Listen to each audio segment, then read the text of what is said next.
Alright, welcome back to another video here on the first Descendants. The update 1.05 is finally here. Now we've gotten the patch notes and there is a lot of them, so let's go ahead and get started as soon as possible. Remember, if you guys do enjoy this video, please consider dropping a like down below and subscribing for more. You guys have been amazing lately, and remember, the giveaway winner is almost announced. Make sure you leave a comment down below to enter the giveaway. So let's go ahead and get started with this update.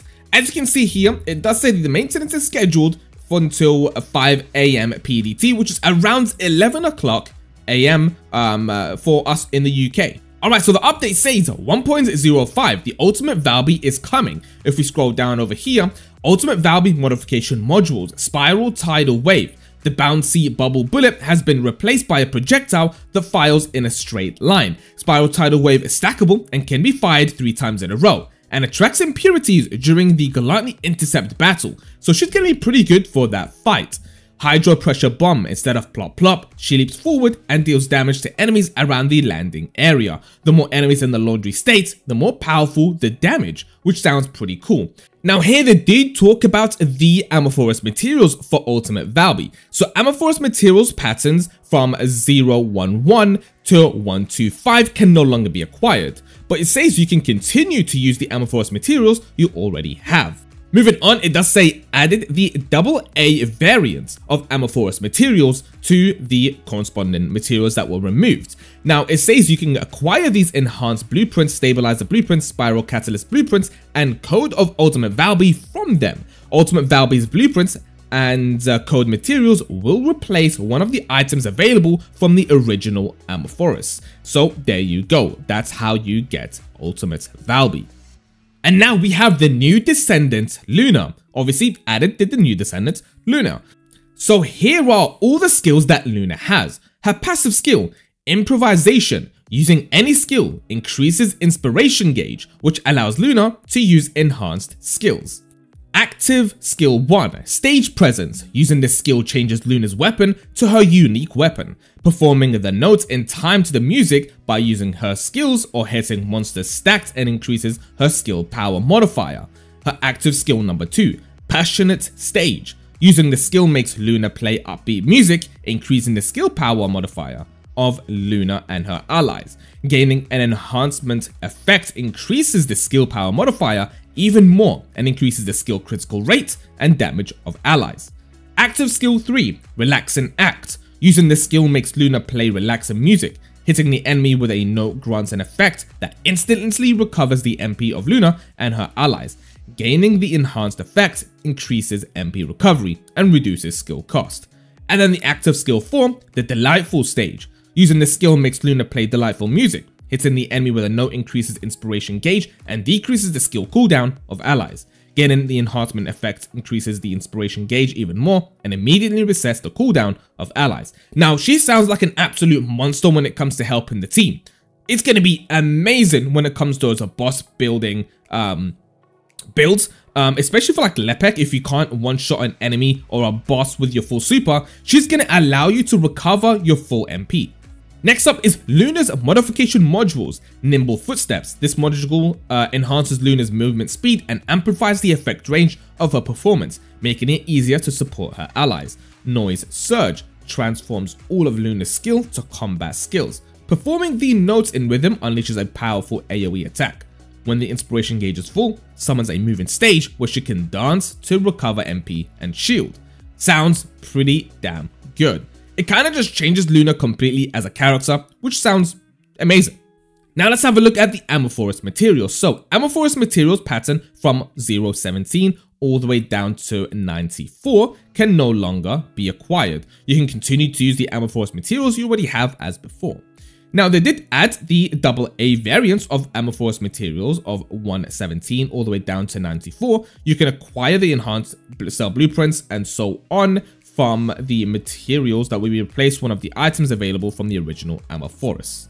So there we go. And obviously, as before, the same thing with Valby and Luna, the AA variants can be acquired and used in the same place as of the originals. Next up, we do have the brand new hard intercept battle, Gluttony. Added the difficulty of Void Battle Gluttony, intercept Gluttony to collect the hungry Sonic external components set and the blueprints of the ultimate weapon, the Peacemaker.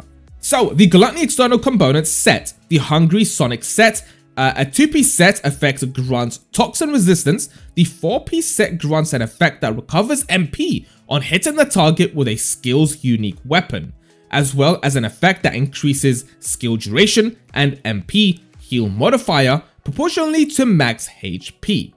So here we go, the new ultimate weapon, the Peacemaker. That is what it looks like. Seems pretty cool. Added the new weapon, the Peacemaker, using a dimensional skill grants the single reload for peace effect.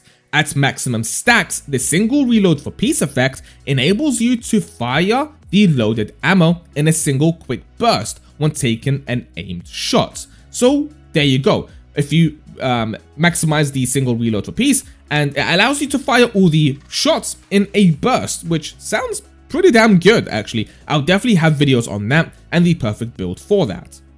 New module, Arc Concretion, decreases movement speed, firearm attack, and all attribute attack except the non-attribute attack every time a skill is used. But each stack of Arc Concretion increases defense and MP. Now, I may have to read that again at some point because it sounds a little bit confusing, but we'll definitely look into that exactly how that works. Alright, so this is a big one. Okay, added new products. Okay, added new Descendant exclusive Luna bundle, which includes Luna and the Pool Party skin. Added Luna to the list of standard Descendants in the shop. Added premium Ultimate Valby bundle, which includes Ultimate Valby and the Vermilion Wave skin and the Ultimate Valby bundle. Added Valby Summer theme, Fiesta's Summer theme, and Male Summer theme set. Added Luna's Albion Academy Cadet, Luna's Classic Maid Uniform, Luna's Panda, and Luna's Dinosaur limited skins. Added Luna's Augmented Reality of Madness premium skin package. Added Luna's exclusive White Mouse premium head skin. Added Luna's exclusive hair and makeup 1 and 2. Added Luna's The Ultimate High Feeling and Volume Up standard skins. Added Luna's Makeup Sly. And added the adjustment control axis times 30 and fine adjustment control axis 20 support items. Okay, that was a big one, but there's a lot there. So here we are, HOTFIX 1.0.5 and content improvements. So there's going to be a lot here and a lot on screen, but we'll try to do it easy. UI and UX to prevent module swapping from becoming a strategy in intercept battles and infiltration operations, equipping and removing modules, changing presets and changing loadouts, and now prohibited. Which actually sounds kind of insane. Added the feature to collect all lost and found items at once in Mailbox. After checking the map with acquired information in the library, closing the map now leaves the library open. Added camera shake on and off feature in game options. PS and Xbox added the ability to select preset search keywords to make it easier to search modules and research. Added some commands after every 3 digits in the game menu and HUD to make it easier to read numerical units. You can now check key stats information in the weapon, reactor, and external components inventories. And also you can now register equipped items as attached items. Saving a preset now automatically registers equipped items as attached items. You can now turn the red dot crosshair display on and off in cities in game options. Added an image in some items in graphic options to show what they do. Increase the speed of scrolling when scrolling the map with the gamepad's R stick. Changing the color of icons on hard difficulty void intercept battles on the world map to make it easier to distinguish them from normal difficulty battles. The map no longer displays the marker when quest NPCs are being tracked disappears. The modification modules for the same Descendants are now displayed together in the library. When the first clear reward and repeat clear reward are the same, the acquisition info in the library no longer shows them both. When selecting all duplicate modules in Dismantle Modules, you can now use a filter to register only the selected modules for dismantling. Simplified the module combining animation. Starting a research in the material lab of the research menu now returns you to the material lab. Added the leave party button in the social menu to make the function easier to find. Added a search function for the consumable menu. Even when acquiring skins for Descendants not currently in use, the red dot still appears. Added the red dot when acquiring paint. Added the red dot now appears in the weapons list side tab 2 when acquiring a weapon skin. Descendants and Modules increase the poison contagion range of Freyna Room 0 trauma from a 4-meter radius to 7-meter radius. Increase the maximum scaling range of Valby's skills from 200 to 250%. Increase the maximum scaling range of Blair's skills from 200 to 150%. Change the blizzard generated by VS's Glacial Cloud module to be triggered instantly without delay. Changed Valby's Albion Academy Cadet head skin to be dyeable. Changed incoming final damage to incoming damage modifier in the description of safe recovery module. Equipment. Added a feature in-game options that enables some single shot and burst weapons to fire automatically when the fire button is pressed and held down. Increased Enduring Legacy's critical hit damage from 1.7 to 2.3. Increased Secret Garden's critical hit rate from 35 to 50 and critical hit damage from 1.85 to 2.25. Increased Zestra's Devotion critical hit rate from 36 to 45 and critical hit damage from 2 to 2.5x.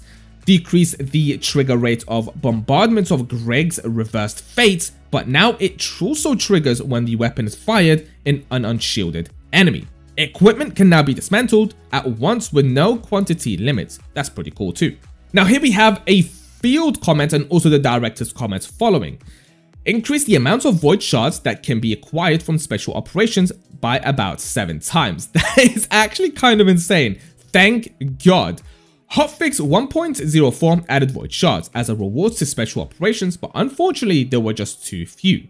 The original intent was to keep void fragments as a primary farming source for void shards, and get additional void shards from special operations. But the community has told us that many of you don't like this loop, so we've increased the amount of void shards that can be earned in special operations. We are also working on some steps for future improvements. Many players are currently farming materials without spending the fragments at the fusion reactor, so we're considering removing the fragments from the fusion reactor startup altogether. This would make the fragments necessary only when the reconstruction device is used at the fusion reactor. We are taking a close look at how the reward loop was planned works in practice. We'll try to finalize a reward loop that players will be satisfied in the near future. That's absolutely great. I'm really happy that they're changing for the game to be better. And finally, we have these ones right here. Reduce the distance you are knocked down when hit by a trap. Lower the ratio at which the named monster immunity sphere HP scales with the number of players in infiltration operations, and reduce the duration of immunity. The Agna Desert, Vespers, Echo Swamp, White Knight Gulch, Haggis, and Fortress Fields have a 100% chance to spawn encrypted vaults at spawn. Increase the hitbox size in data collection missions to make it easier to collect data. Outside environmental sounds are now less audible in the indoor areas in Kingston. Adjusted the distance that monsters spawn in the laboratory to be closer at 15 meters. And the miscellaneous, balance sound levels for shield destruction notification materials, research, results window, etc. Now, we have a lot to go over for the bug fixes and just so much more that is being changed. Alright, now in terms of the bug fixes, what I'm going to do, because it's not really that much of an importance, as you can also just go ahead and read. So what I'm going to do is just slowly scroll down, and you guys can pause it whenever and go ahead and read. Now, the reason why I don't go over bug fixes in my videos is because they're not really the meat and potatoes when it comes to an update. Obviously, these can be read on your own time if you wish to. I will leave the link of the video or of the updates down below anyway, so you guys can go ahead and check them out whenever that you need. You can go ahead and read at your own time if you really want to get down and dirty when it comes to the bug fixes. But for me and for a lot of people, yes, there are importance, but not as much as when it comes to actual game changes and actual game developments and updates.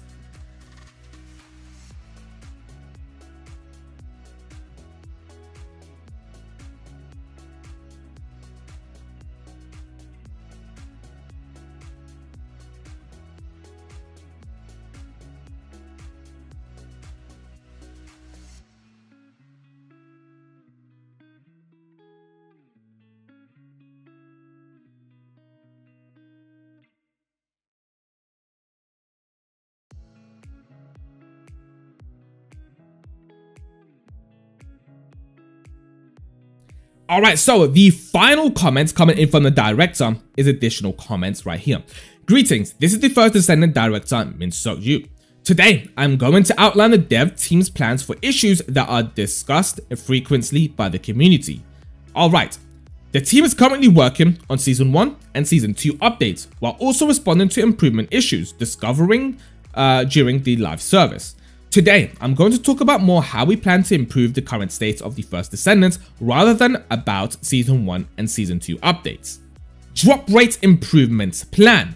While all of our drop rate systems are operating fairly in the first Descendants, we do understand that some players are struggling with the various of drop rates. To address this, we are planning to introduce a guaranteed drop system where you are guaranteed to get the item you want after repeatedly the activity a certain number of times. There you go.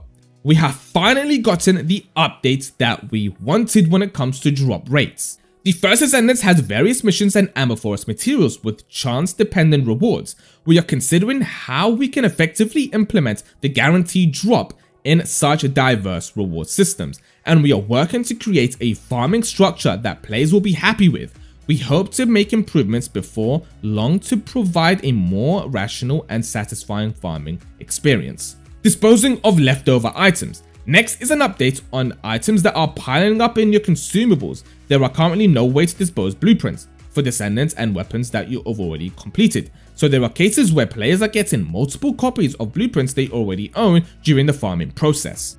We've been listening to the community who have told us that there are no needs to be a way of dispose of the unwanted items. While we could consider simply converting them into some gold or kuiper, we want to reward you with more value for the time you have spent putting into the game. To resolve this, the dev team is planning a system to dismantle leftover items and get byproducts and rotating shop systems where you can exchange the byproducts of something of value. This will allow items you obtain to have greater value in the game. That is kind of insane, I'm not gonna lie.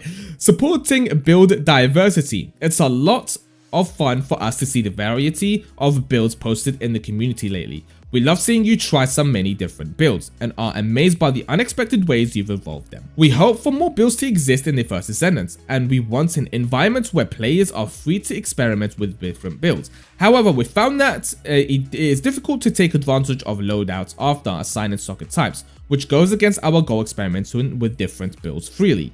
As a result, the dev team is providing an environment where completely different builds can be created by assigning each loadout with different socket types. We hope this will help you experiment with different builds without feeling overwhelmed. Balancing. Finally, some news about balancing. We are seeing a dominance of the skill damage focused builds in some Descendants. Descendants that weapons that are well suited for these builds are quite popular now. We want the meta builds to change from season to season. We want the Descendants and weapons that are effective in new contents to be different from those in previous seasons. Also, we are looking to increase the proportion of firearm-based combat in the game. We can't promise all Descendants and weapons will be equally balanced at all times, but our goal is to keep changing an effective build. To that end, we promise to make constant adjustments and offer different ways to play with new content. We aim to implement an improvement I talked about today during Season 1 and Season 2. Your feedback means a lot to the dev team. We'll do our best to provide a better experience as we build on the game together, and we'll continue to listen as we strive to make the first Descendants even better. And that takes us to the end of this update. There is a lot. There is so many crazy changes, and I know a lot of you guys are going to be so happy about the drop rate improvements and basically just this entire update.